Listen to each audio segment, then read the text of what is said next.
Now, the main man of the show, Mr. 30-foot drop himself, Ben Aldridge. He's a man who's been a part of this organisation, obviously from the very inception. He's built a team of people who have come together and have really started to be able to create the foundation of what is to become, I guess, a disability movement, not just throughout here in the Southwest, but on a state basis as well. He's a man who's truly passionate about disability inclusion, advocacy, and really trying to bring the community together. But I'm very lucky to say that he is a close friend of mine, but I do say that his best trait is he is a Dockers supporter. So, Ben, if you'd like to come up, mate, and I'm sure you have a rousing speech for us all, so thank you very much, sir.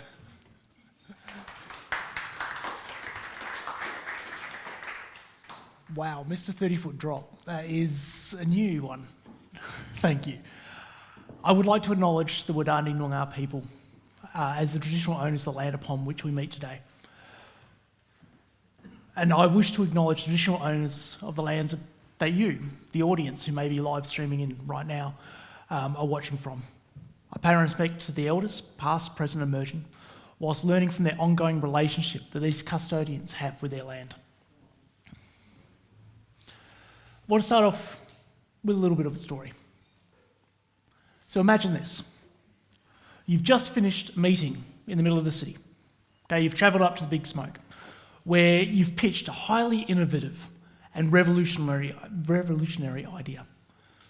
A solution to an issue that will change society for the better, and on a scale that is breathtaking.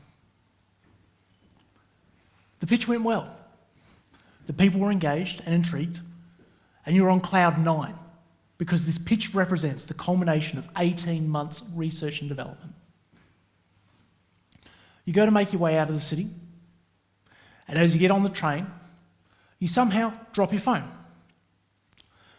But before you can pick it up, a kind stranger does it for you. You're grateful for the help. After all, you're carrying materials that were part of the pitch. And it would have been a real juggle to actually pick up the phone yourself. You express your gratitude. Thanks, mate. And in reply, the stranger does something that completely ruins the mood.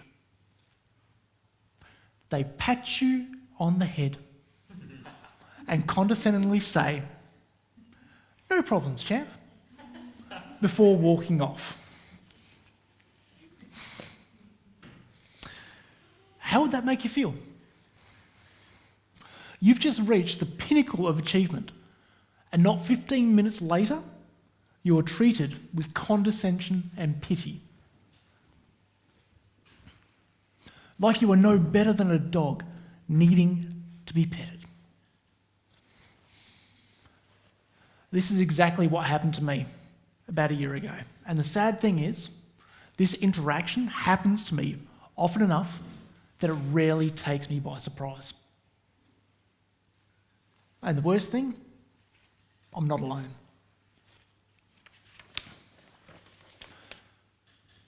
People will argue with me that the gesture of patting someone on the head is well-intentioned, or that it's because they don't know how to interact with other disabled people. Oddly enough, I agree. By doing so, people aren't consciously trying to belittle me, and most of us would like to think that we treat everybody with dignity and respect. But let me ask you a question. Would you do the same to the non-disabled person in the same situation? A stranger who has dropped their phone in front of you and you pick it up for them, would you ruffle their hair after you give it back? Somehow I doubt it. Patting disabled people on the head is more than just an action.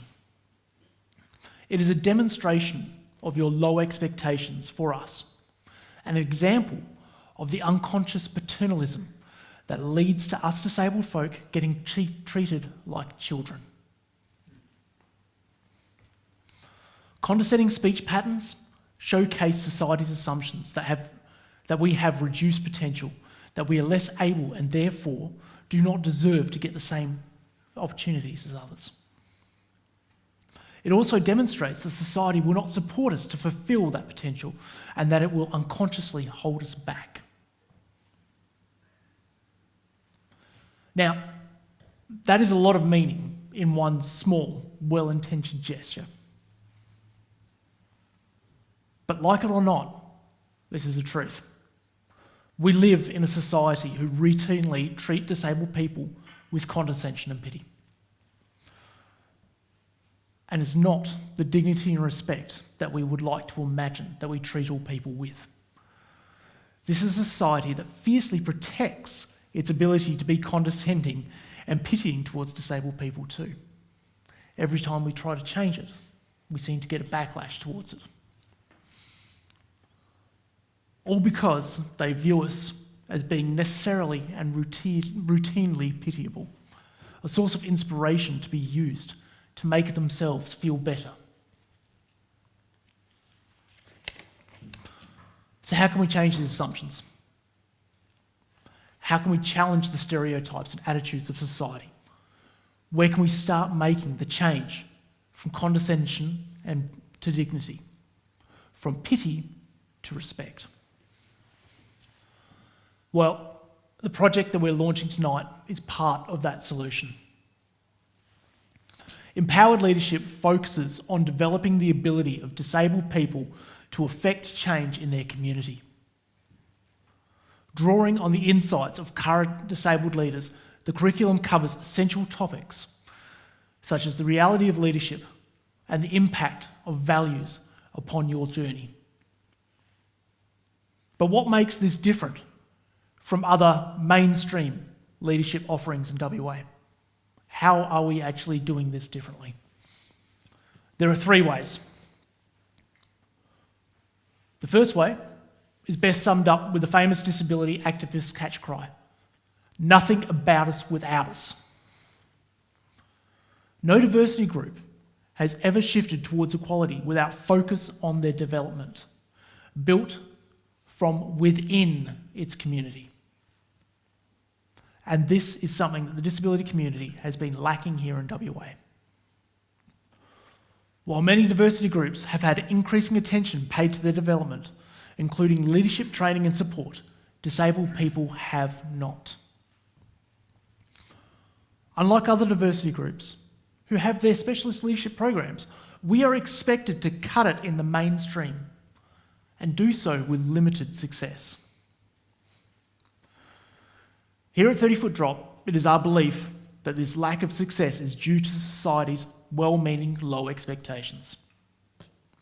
The assumption that disabled people would never have a use for the skills of leadership because they're not capable of fulfilling that role. Those poor little disabled, no, they're not capable.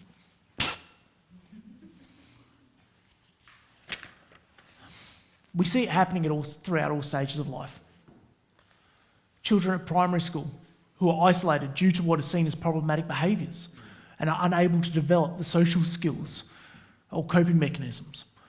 Young adults who are given token positions on school councils in an attempt to appear diverse. Employees being overlooked for development because they aren't worth the investment. These and many other situations like them are why we have a skills deficit in the disability leadership sphere, which in turn then reinforces the condescending attitudes of society. Because when the rare opportunity does arise, there is often no one with the skills to fill it. This skills gap is further magnified by barriers to learning caused by inaccessibility and geography, especially here in Western Australia. By bridging this skills gap, working with participants to remove barriers to learning and helping the disabled community develop their leadership potential, we will create a new wave of community champions. Champions who can continue changing society's assumptions. So that's the first way that we differ. The second difference is our focus on storytelling. Storytelling is an art form as old as time and has a place in every culture and society. And why is this? It's because stories are universal. It's a universal language that everyone, regardless of dialect, hometown or heritage, can understand. Stories stimulate imagination and passion. They create a sense of community amongst listeners and the tellers alike. As many here will know, I acquired my disability at the age of 22. And it has been the crucible that has defined my life. Before my accident, I knew nothing about disability. I was one of the condescending, pitying masses, looking down upon disability and holding them back. I was part of the people that I rile against now. And I kept disabled people from reaching their potential with my young, white male, able-bodied cis privilege. Since that time, I've had experiences that 22-year-old me, able-bodied me, could not have even begun to relate to, except in an abstract theoretical concept. And that is why storytelling is so important. Stories help solidify abstract concepts and simplify those complex messages. You can take a lofty, non-tangible concept like not being able to feel 4/5 of your body and relate it using concrete ideas as one of the biggest strengths of storytelling. Hell, using storytelling, I can take abstract experiences like being patted on the head by a complete freaking stranger and use it to create a commonality, a shared emotion, an understanding between myself and my audience. In a world divided by a multitude of things, stories bring people together and create a sense of community. Despite our language, religion, political preferences, ethnicity, or disability, stories can connect us through the way we feel and respond to them. Most importantly, stories make us human. Everyone can tell a story, but if we take the time to perfect the art of storytelling, we gain an invaluable leadership tool. Tapping into people's emotions and bearing both the good and bad is how stories inspire, motivate, and eventually drive change. The third way that this leadership course differs from what's already out there. You can't be what you can't see. This quote by Mariam Wright Edelman is true for all of us. We need stories, examples, leaders, or, in the purest form, we need images that inform us about who we are and what our potential is. Without these guideposts, we are left unaware and unable to see or to be what we cannot see. Think about the role of a disabled person in advocacy and change making, an area that is heavily dominated by able-bodied people. Imagine that the space, though it is inspiring and open-minded, does not boast any disabled people on its leadership team. This, unfortunately, is quite a common reality.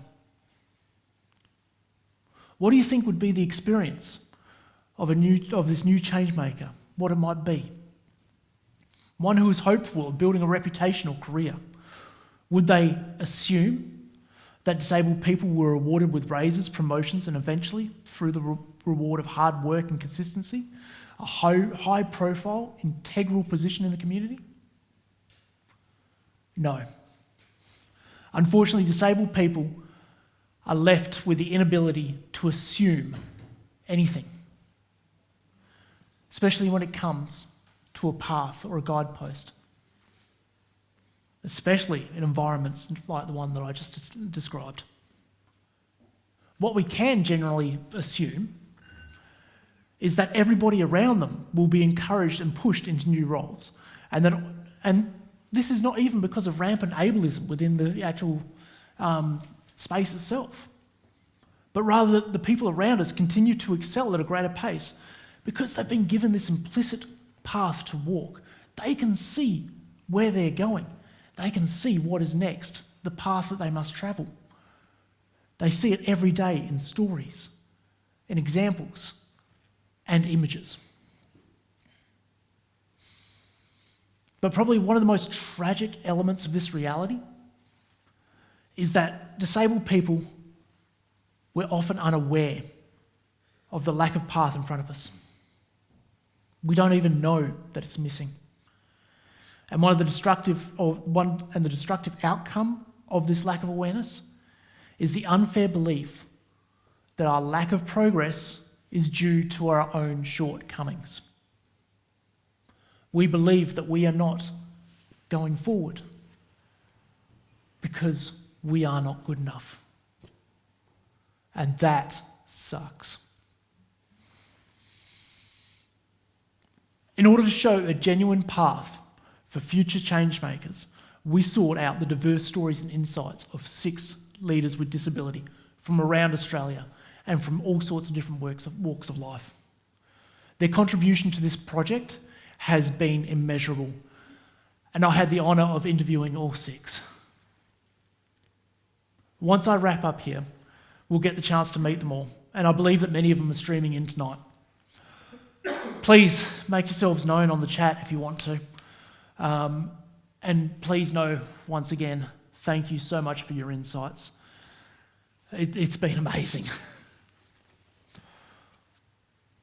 So that is the 3 ways that empowered leadership is different to the traditional mainstream offerings out there. And if you think that you would benefit from it, or someone that you know would benefit from it, please head to www.30footdrop.com.au and go to leadership to find out more. Alternatively, get in touch with us via any of the social media platforms or other ways that are advertised on our websites. Before I hand you back over to our MC, who, by the way, is doing an amazing job, thank you very much, Brad, I want to leave you with 2 quotes and a thought. Never doubt that a small group of thoughtful, committed citizens can change the world. Indeed, it is the only thing that ever has. That's Margaret Mead. The other one is leaders aren't born. Let me start again. Leaders aren't born, they are made. And they are made just like everything else, through hard work. And that's the price we'll have to pay to achieve that goal, or any goal. Vince Lombardi. I think these 2 quotes encapsulate the vision of empowered leadership. We, the disabled community, have the potential to create change. But like anything worth doing, it's going to be hard work. And that is the price we must pay. That is what we must do in order to create the change that we need. Thank you very much and enjoy the rest of the evening.